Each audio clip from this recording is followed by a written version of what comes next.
Hi, I'm Megha, and you're watching NewsX. With me is a very special guest.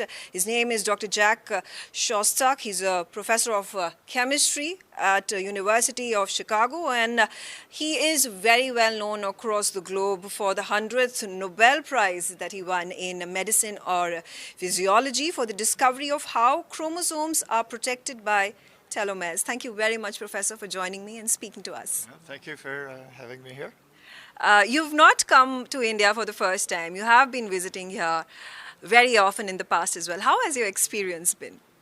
Well, I love coming to India. It's a huge and interesting country, so it's really interesting to always, see new parts of the country and learn a little bit more of the history and culture. This time around, you've come over here for a panel discussion that has been organized by Ashoka University. Could you tell us more about what is the subject that you would be talking about? About the panel discussion. So this is mostly about the state of science and technology support globally. So both India and how that compares and contrasts to science funding in other countries. Absolutely. The coveted Nobel Prize that you are renowned for across the globe. If you could tell us more about the research that you conducted in 2009 and how long did it take for you, and a little bit about what transformation it has brought in the world of biology and chemistry. Yeah, so the work that led to the Nobel Prize was a collaboration with other scientists, Liz Blackburn and Carol Greider. Actually, my role in it was mostly in the 1980s, so it took quite a while for the work to develop and be recognized. What we discovered was something about the ends of chromosomes, which are very long DNA molecules, and those ends have special roles to play, and it turns out that it's an important part of both aging and cancer. So it's helped us to understand some of the things that contribute to both aging and cancer. Also, have you had a chance to interact with students here in India, and students particularly studying medicine?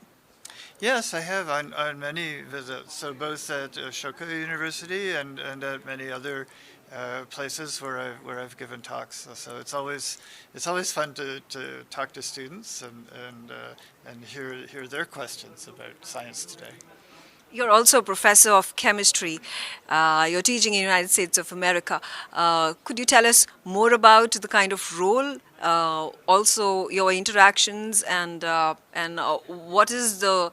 Have you written any more research papers? What is the current work that you're doing? Yeah, so I have a very active lab at the University of Chicago. Our work is focused on how life got started on the early Earth. So it's a problem of how the chemistry of our planet when it was young led to the emergence of biology. So that breaks down into many very fascinating questions.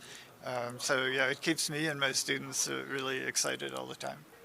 What is the one message that you would want to give, particularly for those who continue to strive, yes, for the Nobel Prize, but that's not the end game. That is something that is a bonus to the kind of perseverance, time, energy that you deploy when completing your research.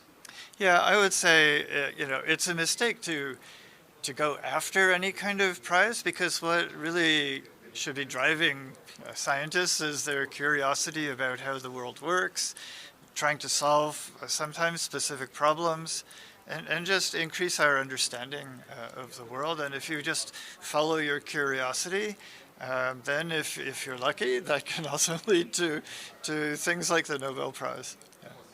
Yeah.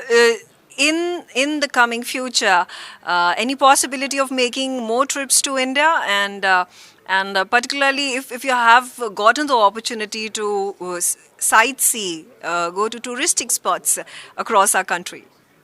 Yeah, I will definitely be coming back. And in fact, I recently agreed to give something called the TNQ lectures. It's a very prominent lecture series that takes place in several different cities. So I'll be doing that in, I think, 2028. But I usually come back once or twice a year.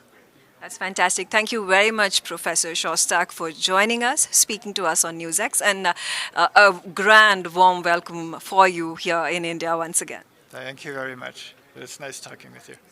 Thank you.